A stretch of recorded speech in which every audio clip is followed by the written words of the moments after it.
Parce que tu as réussi à appeler des gens et en 48 heures, tu as eu 36 millions. Alors la question que je me pose, c'est qu'est-ce que tu as utilisé comme stratégie pour les convaincre? Est-ce que c'était seulement de leur dire, vous aurez 1% qui les a motivés à finalement s'engager dans le projet?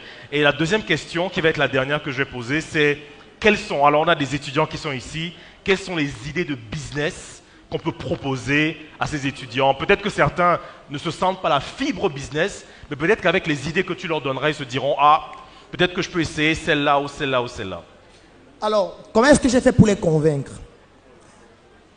L'entrepreneuriat est hautement spirituel. Pas religieux. Spirituel. Je vais expliquer.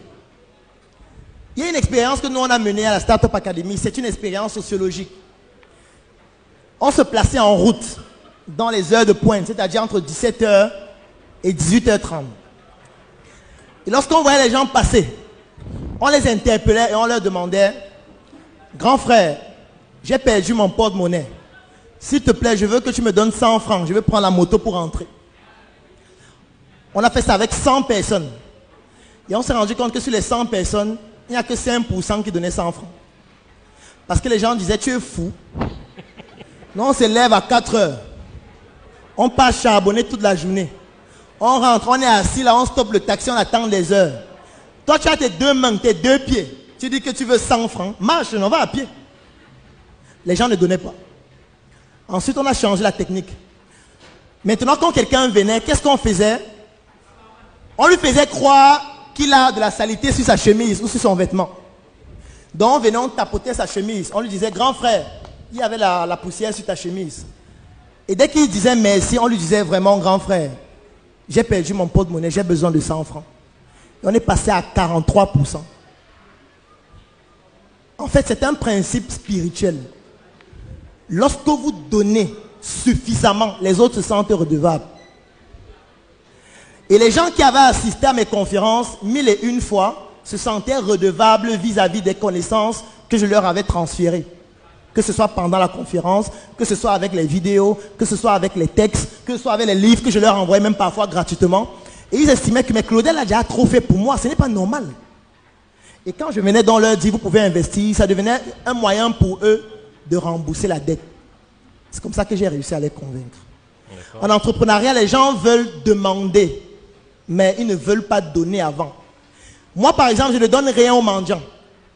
Ça veut dire, même si j'ai 500 000, je vois quelqu'un qui mange, je ne donne même pas 100 francs. Je ne donne rien à un mendiant. Je lui dis, tu n'as qu'à crever, même si tu n'as pas les deux mains, tu n'as pas les deux pieds. Il y a les gens qui n'ont pas deux mains, qui n'ont pas deux pieds, qui sont champions du monde. Toi, tu es en route, tu demandes de l'argent. Tu as donné quoi à qui? La preuve, c'est qu'il y a combien de personnes ici qui ont déjà donné 10 000 francs à un mendiant? Vous levez la main. Pourquoi est-ce qu'on ne donne pas 10 000 au mendiant? C'est parce que tu sais qu'il ne peut rien te donner. C'est pour ça que tu donnes 100 francs ou 200. Et tu ne donnes pas pour lui, tu donnes pour toi parce que tu vas avoir les bénédictions. Donc en fait, tu ne donnes pas pour le mendiant, tu donnes pour toi. Pourquoi est-ce que tu le fais? C'est parce qu'il se comporte comme un mendiant. Et il passe son temps à demander. C'est pour ça que tu ne donnes pas beaucoup. Est-ce que tu as vu un mendiant se placer à quoi? Et dire non, vraiment, je suis mendiant depuis 20 ans. J'ai déjà beaucoup demandé. Et comme vous m'avez déjà beaucoup donné, aujourd'hui c'est moi qui donne. Voici un sac d'argent, venez prendre 1000 francs chacun. Tu as vu un mendiant faire ça? C'est pour ça que tu ne donnes pas beaucoup.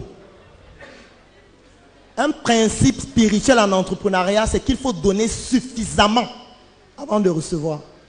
Sauf qu'on a l'habitude de demander. C'est pour ça que je dis un entrepreneur ne demande pas.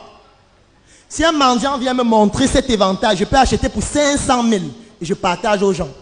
Mais s'il vient, il tend la main, je ne donne rien. Et je lui dis que tu n'as qu'à crever. Et si tu crèves, la vie ne va pas, la vie sera meilleure qu'avant.